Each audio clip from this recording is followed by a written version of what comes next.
Mémoire de Madame Campan, tentative d'assassinat de Marie-Antoinette. La cour revint à Saint-Cloud après la Fédération. Un scélérat nommé Rotondo s'y introduisit dans le dessein d'assassiner la reine. On a su qu'il avait pénétré jusque dans les jardins intérieurs. La pluie empêcha Sa Majesté de sortir ce jour-là. Monsieur de Lafayette, qui avait eu connaissance de ce complot, donna les consignes les plus sévères aux factionnaires et le signalement de ce monstre fut répandu dans le palais par ordre du général. J'ignore comment on parvint à le soustraire au supplice.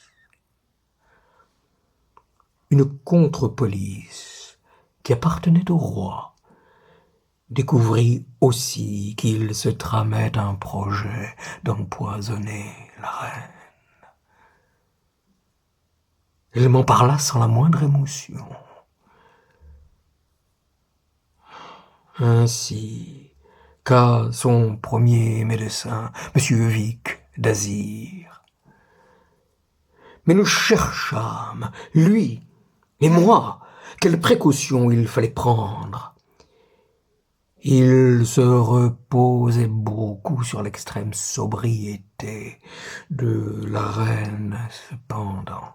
Il me conseilla d'avoir toujours à ma portée une bouteille d'huile d'amande douce que je ferais renouveler de temps en temps, cette huile et le lait étant, comme on sait, le contrepoison le plus sûr pour les déchirements qu'excitent les corsifs. La reine avait une habitude qui inquiétait particulièrement M. Vic d'Azir. Du sucre en poudre se trouvait toujours sur la commode de la chambre à coucher de Sa Majesté.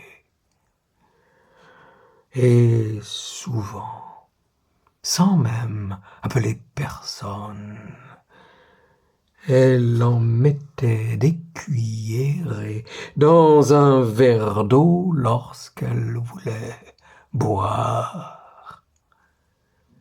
Il fut convenu que je ferais râper une grande quantité de sucre chez moi, et que j'en aurais toujours des cornets dans mon sac et que 3 ou 4 fois par jour, lorsque je me trouverais seul dans la chambre de Sa Majesté, je le substituerais à celui du sucrier.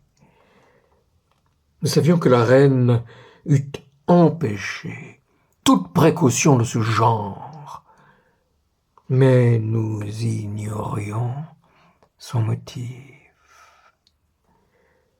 Un jour, elle me surprit, seule, faisant l'échange dont je viens de parler, et me dit qu'elle jugeait bien que c'était une opération concertée entre moi et M. Vic d'Azir,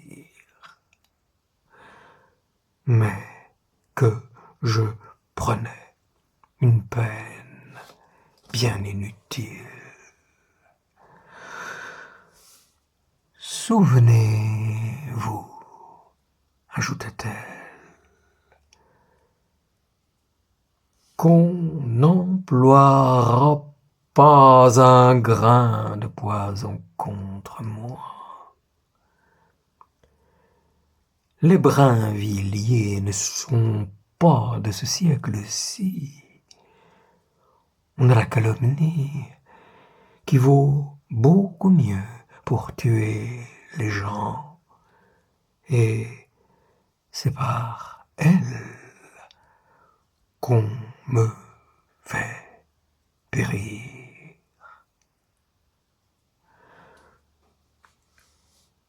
Pendant que des avertissements aussi tristes et les projets les plus criminels affligeaient et flétrissaient le cœur de cette infortunée princesse, des témoignages les plus sincères d'attachement pour sa personne et pour la cause du roi venaient souvent lui offrir d'agréables illusions ou le spectacle touchant des larmes que ses malheurs faisaient répandre.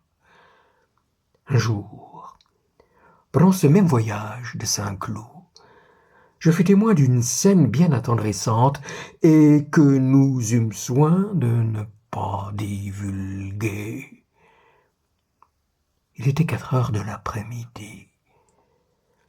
La garde n'était pas montée.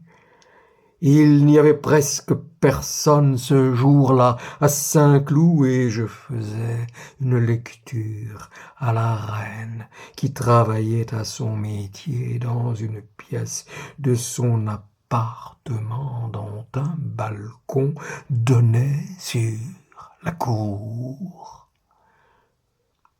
Les fenêtres étaient fermées. Nous entendîmes cependant un bruit sourd, formé par un grand nombre de voix qui semblaient n'articuler que des sons étouffés. La reine me dit d'aller voir ce que c'était. Je levai le rideau de mousseline et j'aperçus au-dessous du balcon plus de 50 personnes. Cette réunion était composée de femmes, jeunes et vieilles, parfaitement mises dans le costume en usage à la campagne. De vieux chevaliers de Saint-Louis, de jeunes chevaliers de Malte et quelques ecclésiastiques. Je dis à la reine que c'était probablement une réunion de plusieurs sociétés de campagne voisines qui désiraient la voir. Elle se leva, ouvrit la fenêtre et parut sur le balcon. Voilà tous ces braves gens qui lui disent à voix basse « Ayez du courage, madame. Les bons Français souffrent pour vous et avec vous. Ils prient pour vous. Le ciel les exaucera. Nous vous aimons. Nous vous respectons.